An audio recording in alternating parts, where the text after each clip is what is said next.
Hello and thanks for joining us, everyone. I'm Eric Connard. Here at CBS 8, we're working for you. We're getting to the bottom of problems you have asked about, and we're looking for solutions. We begin with the San Diego Police Department. There's a new tool, and that tool can give the public a chance to rate the police on their service. It's called My 90, and it just went live this past week. CBS 8's Shannon Handy working for you to explain how it works. The San Diego Police Department gets nearly 1 million calls for service every single year. This new tool will allow the public involved in those calls to answer a survey to let them know how they did. This is insane. I think that we've seen enough. From concerns over the closure of a Northwestern substation to allegations of racism and excessive force, the San Diego Police Department has been on the receiving end of complaints for years.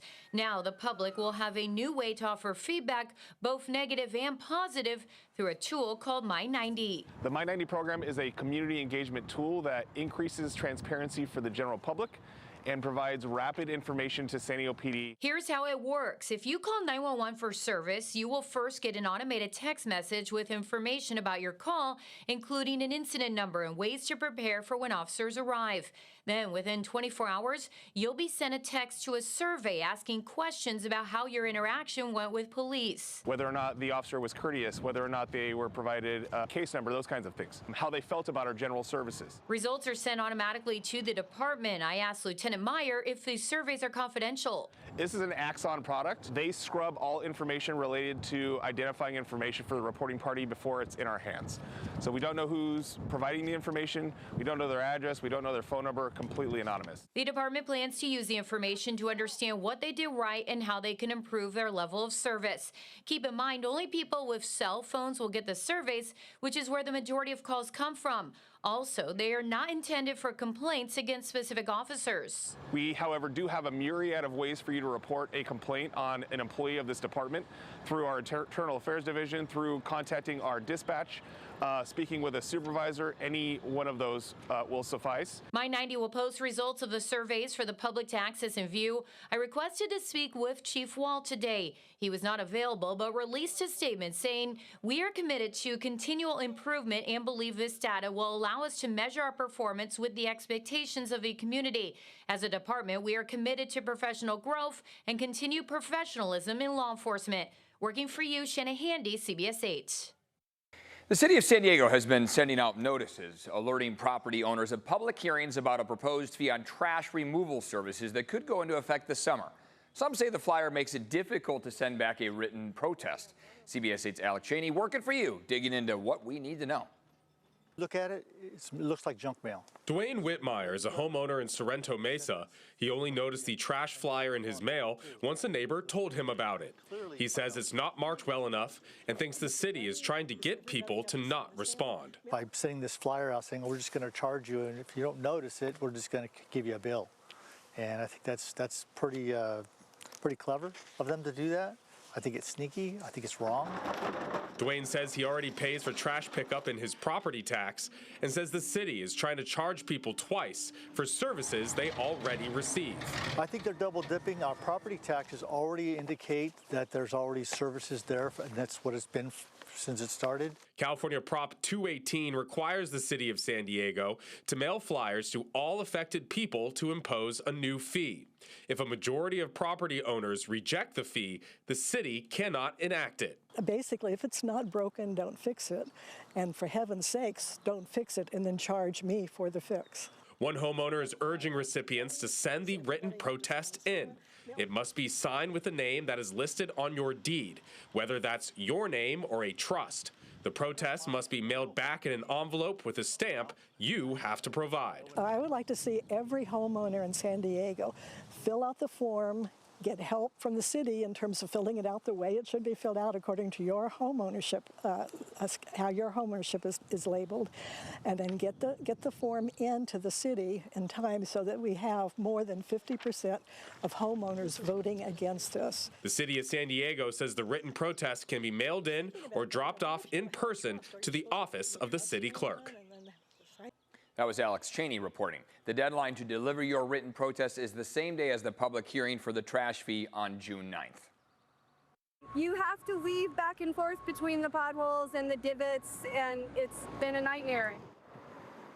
For years, we've been reporting on the bumpy and busy road in Mira Mesa. Drivers have been begging for change, and finally the city of San Diego is taking action to smooth things over. CBS 8's Brian White working for you to bring you the latest. Yeah, people around here say the improvements to Parkdale Avenue are long overdue. They say it's been one of the worst streets in San Diego. And they're just happy the job's getting done. Yes, it's a very long time coming. This road has been absolutely awful. After years of bumpy rides and mounting frustration, relief is finally rolling in. City crews repave one of the most neglected roads in town. Long time coming. This is almost a dirt road. I wrote to the city many times about it. It's nice to see them finally doing it.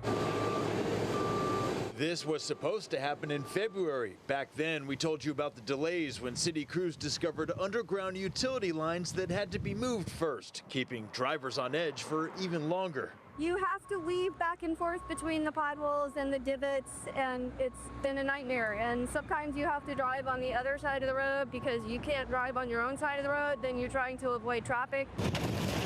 This is all part of a bigger project that involves Gold Coast Drive nearby, where crews are making storm drain improvements before it can be repaved. Now, Parkdale's getting a full makeover from Mira Mesa Boulevard down to Northrop Drive. Neighbors are happy to see it. Yes, very much. We've been hearing the talk. The action is nice. I reached out to San Diego's transportation department. They told me they're working in sections, and the last stretch of Parkdale will be finished in 3 weeks. It's going to be nice and clear and smooth. Gold Coast Drive, however, remains full of potholes. They hope to have that one repaved by the end of the year. Working for you in Mira Mesa, Brian White, CBS 8. A major disruption for train passengers heading north from San Diego County. Passengers on Amtrak's Pacific Surfliner will find their journey interrupted by a 6-week construction project. CBS 8's Abby Black working for you and sorts through the now complicated commute. Planning to head to LA from San Diego County, your plans may get off track. This busy rail corridor will be under construction for the next 6 weeks, and the train stops here in Oceanside. We're working for you on alternative routes you can take to get to Orange County and points north. The Pacific Surfliner would normally continue north, but today dozens of passengers with luggage in tow had their journey interrupted here in Oceanside. It was kind of a shocker, really, because I just got an email over the weekend that they're just like, hey, your train was canceled. For the next 6 weeks, passengers will need to board one of Amtrak's charter buses from Oceanside to Irvine, where they can continue their journey by train. I always take the train. I go from Moore Park to Oceanside, Oceanside to Moore Park. From Elevate 8, our drone shows that construction is already underway. Since 2022, our archives show that this area has seen multiple shutdowns due to landslides, including one this past January. MetroLink tells me that the state has dedicated $9 million to improve a 4-mile stretch of tracks. The placement of large boulders referenced as riprap, and then eventually the removal of a pedestrian bridge, the Mariposa pedestrian path. Here's what riders need to know. Amtrak is running 5 daily buses between Oceanside and Irvine. Oceanside departures are at 6:35 a.m., 8:25, 12:05, 4:30, and 8 p.m. From Irvine, buses leave at 7:25 in the morning, 11:25, 1:25, 6:25, and 9:25. Each bus ride adds about 30 minutes to your normal travel time. I just went on the Amtrak website, and they had the detailed timetable, and I was able to access it there. Now, if you want to skip the bus, you can drive 30 minutes north to San Juan Capistrano and board the Pacific Surfliner there, or continue 10 minutes further to catch MetroLink from Laguna Niguel. We recognize that this is an incredible inconvenience to both MetroLink customers, Pacific Surfliner customers, but at the same time, we wanted to do this earlier in the calendar year so it's not affecting so much of the summer travel. MetroLink estimates about 500 riders will be impacted daily, so planning ahead is crucial. To better plan your trip and to review the new schedule during this closure, go to CBS8.com and click on the Help button. Working for you in Oceanside, Abby Black, CBS 8. Next, license plates in California will soon look different. We'll show you why a change needs to be made next year. Plus, monitoring the air around you, the new tool available to you if you live anywhere near the Tijuana River sewage crisis.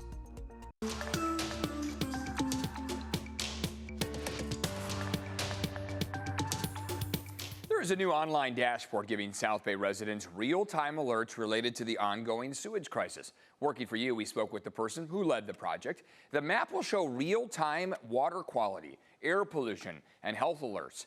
The dashboard also includes smell complaint data and pollution measurements. It was created through a collaboration between the county and UC San Diego's CDC-funded Resilient Shield team. It's not forecasting yet, and it could soon. Where is the smell going to go? How long will it last? Is this dangerous over here but not here? So we want to improve the thing we're working on now for the people based on their feedback. Future updates to the dashboard will include infectious disease tracking and animal health impacts. To visit the dashboard, head to CBS8.com and click on the Help button.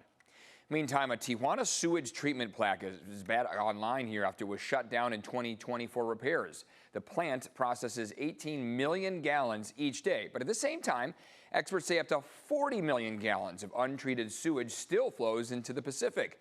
Local leaders hope to reopen South Bay beaches by summer. And when it comes to license plate combinations, the DMV says it's getting close to the end of the road. It expects to run out of options under the current configuration sometime next year. CBS 8's Steve Price is working for you and reached out to the DMV to learn more about the problem and its solution. This is a recently issued license plate, and it really demonstrates the problem here. They started at 0, now we're all the way up to 9. They started at A here, we're up to S. At this rate, the DMV believes we'll be at 9ZZZ999 sometime next year, but they already have a plan for the future.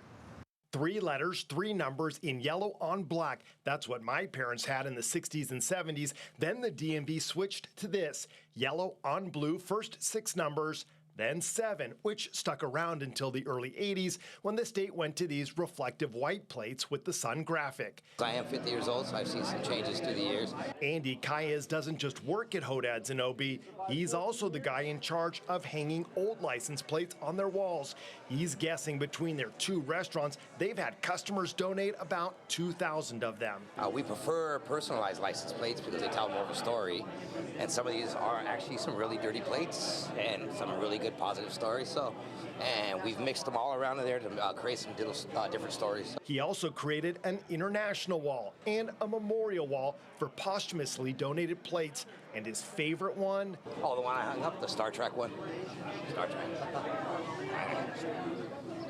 Yeah, the Star Trek. Soon, Andy's going to have to make room for a new style of plate. The DMV confirming in a statement to CBS 8 that they're running out of combinations with their current system.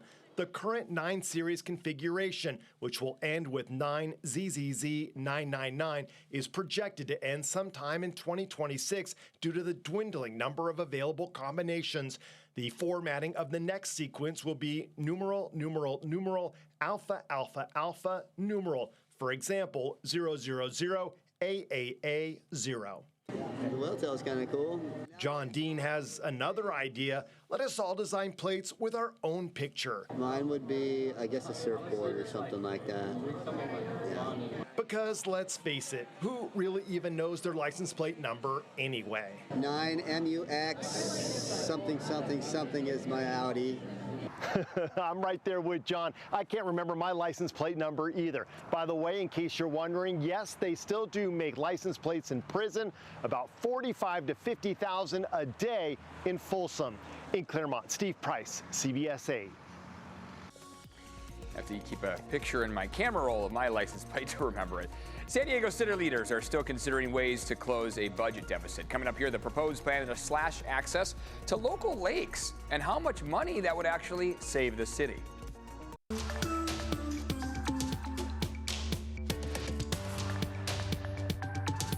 San Diego's 9 reservoirs and lakes may see significant access restrictions under Mayor Todd Gloria's proposed budget as the city looks to close a $258 million deficit.